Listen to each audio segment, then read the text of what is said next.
John Kiriakou is a former CIA officer and whistleblower. Does this jive with how things are done at the agency? Someone just makes a phone call and everything changes? Unfortunately, yes. We see this kind of thing all the time. And Jesse, at the heart of this story is that it's always best to tell the truth. The truth always comes out. And I want to comment on the whistleblower, too. This was a very brave thing he did. He put his reputation on the line today. He told the world exactly what the truth was. He'll probably never work in government again because of it. But now we have an idea of what was being done secretly, yet in our name. And Fauci got pardoned. So yes, he may did. have killed 1 million Americans. We don't know if the exact virus was Frankensteined out that he paid for, but still, I mean, and then he just walks away like nothing happened? My cousin George Kiriakou was the second person in the state of Ohio to die of COVID back in very early 2020. That death still stings all of us in our family. And now I can't help but to look at Dr. Fauci and think, you liar. Look what you've done to our country. And you're right. He was auto-penned right into freedom and wealth and untold riches in his retirements. That is unacceptable. He was protected, and so was China, which makes it even worse. And this just in, John, the CIA just raided Tulsi Gabbard's office. Agents hauled out dozens of boxes, files on the JFK assassination and mkultra, the CIA mind control operation, which she was in the process of declassifying.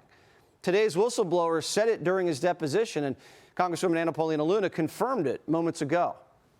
The reason why this is troubling is, A, there was an executive order that the president had directed the full declassification of JFK, but then also to the mkultra files. The CIA famously has said that, all documents were released and other documents had been destroyed. So these are allegedly those documents that apparently never existed.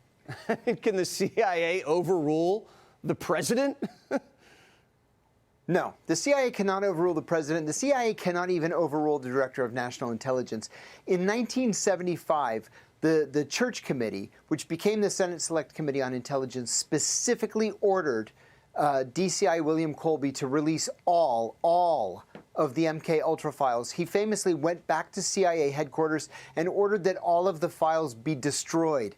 85% of them were destroyed. He was held in contempt of Congress, and then CIA employees lined the halls and contributed cash to pay for the fine that he was ordered to pay.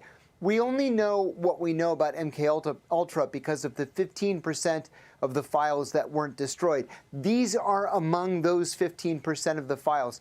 They are mandated to be declassified. The American people have a right to know what is in these files, and the CIA can't raid offices, least of all the offices of the Director of National Intelligence. It's just, real life isn't supposed to work this way. This is crazy. This is something out of a movie, but the CIA was experimenting with LSD on willing and unwilling participants during the Cold War for intelligence operations and to exploit people, and it didn't go well a lot of the time. No. And they threw it all in a wastebasket, right? Like it never really worked. Is that why they don't want anybody to know about it?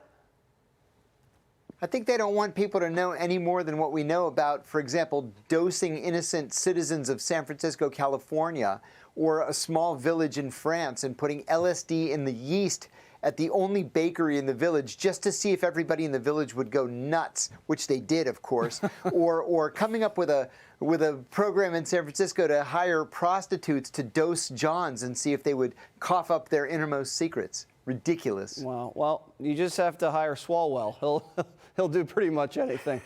John, I hope we get to the bottom of this soon. Thanks for joining us. Be sure to like and subscribe for all the Fox News latest on YouTube, and catch full shows streaming now on Fox One.